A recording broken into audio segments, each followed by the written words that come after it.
అరణ్యకాండము 49వ సర్గము అని చెప్పుచున్న సీత మాటలను విని దశకంఠుడు కోపముతో శరీరము తెలియని వాడై తన అరచేతిలో నుండింటినీ చర్చుచు, ఓ సీత, వివేకం లేని దాన, వినుము నా విక్రమమును. నేనీ భూమి అంతయు చేతులతో బట్టి ఆకాశమునకెత్తివేయుదునా. యుద్ధమందు మొరపెట్టుచున్నను వినక మృత్యుదేవతను చావగొట్టుదునా. హిమగిరి బ్రద్దలగునట్లు గ్రుద్దుదునా. బాణములతో సూర్యుని ఛేదింతునా.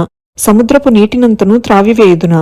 మూర్ఖురాల, మన్మధుని వలె రూపము కలిగి మన్మథ సుఖములను కలిగించుచున్న భర్తగా చూడమని తన రూపమును భయము కలుగునట్లుగా సీతకు చూపెను. మాయా యతిరూపమును వీడి ఆ దుర్మార్గుడు 10 తలలు గలదియు, సూర్యుని వలెను కల్పాంతాగ్ని వలను మండుచున్నదియు, వన్నె బంగారు కుండలములు గలదియు, క్రోధముతో నిండిన కనులు గలదియు, నల్లని మేఘం వంటి కాంతి గలదియు, ధనుర్బాణములు దాల్చిన యముని వలెనున్నదియు నగు తన ఆకారమును దాల్చెను. ఎర్రని వస్త్రమును ధరించి ఎర్రని కన్నులు గలవాడై వేసవి సూర్యుని వంటి తేజస్సు గలదియు నగు సీతతో రాక్షసేశ్వరుడు విజృంభించిన వాడే కఠినోక్తులనిట్లనెను. రావణుడు బలాత్కారంగా సీతనెత్తుకొని పోవుట. ఓ సీత, వినుము. నీకు సమానుడైనట్టియు లోకత్రయమునందు కీర్తి పొందినట్టియు విభుని పొందదల్చితివేని నన్ను కలియుము. ఓ కళ్యాణి, నేను మెచ్చదగిన వాడను, నీ అందనురక్తి గలవాడను. ఎన్నడునూ నీ ఇష్టమునకు వ్యతిరేకము చేయబోవను. ఆ మానవుని విడిచి శుభం కలిగించు దానవై రాక్షసరాజునైన నన్ను పొందుము. రామునేమి గుణములు చూసి మెచ్చితివి, అతనినేమని మోహించితివి. ఓ మతిహీనురాలా, ఒక స్త్రీ యొక్క మాటను పట్టుకొని రాజ్యమును బంధుజనులను విడిచి మృగములు రాక్షసులుండు అడవిలో శౌర్యహీనుడై దీనుడై తిరిగెడి వానిని ఏమని మోహించితివే. ఓసి పండితమానిని అని ఇట్లు ప్రియవాదినియు పతివ్రతయునైన సీతను కోపముతో పలికి, రావణుడు మోహముచే వివసత్వమును పొంది ఆమెను వినువీధిలో బుధుడు రోహిణిని పట్టుకొనినట్లు వేగంగా పట్టుకొనెను.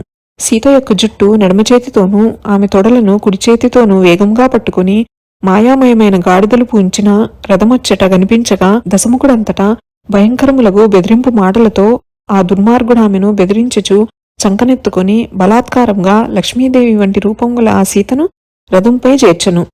మృత్యు సమానుడును మిక్కిలి తీక్ష్ణములైన పెద్ద కోరలు గలవాడును పర్వతం వంటి మహాకారుడునూ అయిన రాక్షసుని చూచి అచ్చటనున్న వనదేవతలు అపరిమితమైన భయముతో వనములలోనికి పారిపోయిరి. రావణుంచే పట్టబడిన సీత ఆర్తనాదముతో రామా రామాయని అర్చెను.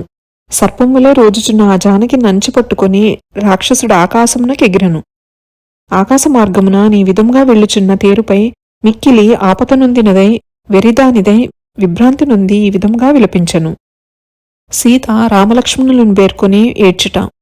హా లక్ష్మణ, పెద్దలను సేవించువాడా, ఓర్వలేనివాడే పాపాత్ముడు బలిమితో నన్ను దొంగలించి వేగంగా వెళ్ళుచున్నాడు. అయ్యో, ఓ గొప్ప భుజములు గలవాడా, ఎరుగవా.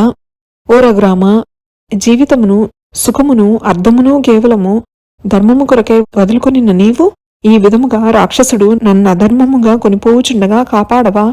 ఓ రామ, అవినయవంతులగు దుర్మార్గుల సమూహముల గర్వమణచి వినయవంతులనునర్చు వాడవయ్యును పొగరుచే పాపం చేయుచున్న ఈ అవినీతుడైన ఈ దశాస్యున్నేల అనంచవు. ఓ పాపాత్ముడా, రాక్షసరాజా, పాపాత్ముల యొక్క పాప ఫలములు వెంట వెంటనే రావు. అవి కాలము జరగగా పక్వములై పండు పైరువలే వచ్చి చేరును. కాలవశముచే ప్రేరేపింపబడిన మనస్సుచే నీవి విధమైన పాపకృత్యమునకు వచ్చుటచే ఓ నీచుడా, ఆ ధర్మరాజుచే నీ జీవితము ముగియనట్లుగా మహా దుఃఖమును పొందెదవు. అయ్యో, ధర్మమూర్తి అయిన రాముని ఇల్లాలినగు నన్ను ఈ అదముడు గట్టిగా విలపించుచుండగా హరించుచుండుటచే ఇప్పుడు కైకేయి తన బంధువులతో కోరిక తీరునట్లుగా తనివి చెంది సుఖించును గదా. అడవిలోనున్న ఫలవృక్షములారా, లతలారా, ఆకాశమును చెరించు ప్రాణులారా, నీకనేక నమస్కారములు చేయుదును. అయ్యయ్యో, రఘురాముని చూచి వేగముగా రామ, సీతను రావణుడు అపహరించనని ఇప్పుడే దయతో చెప్పరా. అందమైన శృంగములు కలిగినయో మాల్యవత్ పర్వతమా, ఓ ప్రశ్రవణ పర్వతమా, వందనము.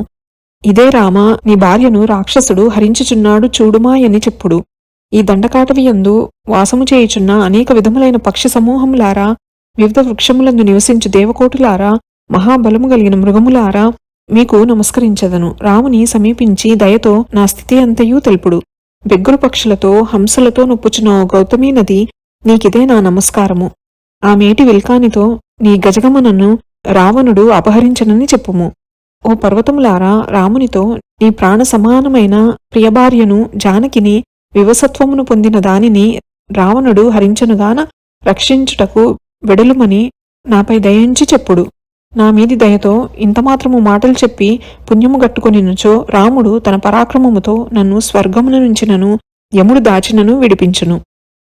సీత జటాయువును చూచి పలవించుట అని విచారించుచు సీతాదేవి ఒక గొప్ప చెట్టు మీదనున్న పక్షిరాజైన జటాయువును చూచి దుఃఖము భయము మనమునందు పెనుగొనగా పెద్ద గొంతుతో పిలిచెను. అయ్యా జటాయువా, ఇదే దురాత్ముడును తరుగని బలము గలవాడును జయింపరానివాడును క్రూరుడును దుర్మార్గుడును అగు రావణుడు ఘోరమైన తలంపు గలవాడై గోలపెట్టుచున్న నన్ను దిక్కులేని దానిని ఇప్పుడు తీసుకుని పోవుచున్నాడు. నీకు అస్త్రములు ధరించియున్న వీని నెదుర్చుట సాధ్యముగాదు. తండ్రి జటాయువా, దురాత్ముడైన రాక్షసుడు నన్నీ విధముగా ఎత్తుకొని వెళ్ళుచుండుటను నా దురవస్థను నీవు వేగముగా వెళ్ళి ఆ ఎన్నదమ్ములతో నిప్పుడే విన్నవించుము. మహాత్మా, ఆర్తితోనున్న నన్ను దయతో కాపాడుము. అరణ్యకాండము 49వ సర్గము సంపూర్ణము. శ్రీరామచంద్ర ప్రసాద సిద్ధిరస్తు. శ్రీ జగన్మాతార్పణమస్తు. శ్రీ శ్రీ శ్రీ. నమోస్తు రామాయ సలక్ష్మణాయ, నమోస్తు దేవ్యై జనకాత్మజాయై, నమోస్తు వాతాత్మ భువేవరాయ, నమోస్తు వాల్మీక భవాయ తస్మై. శుభం భవతు.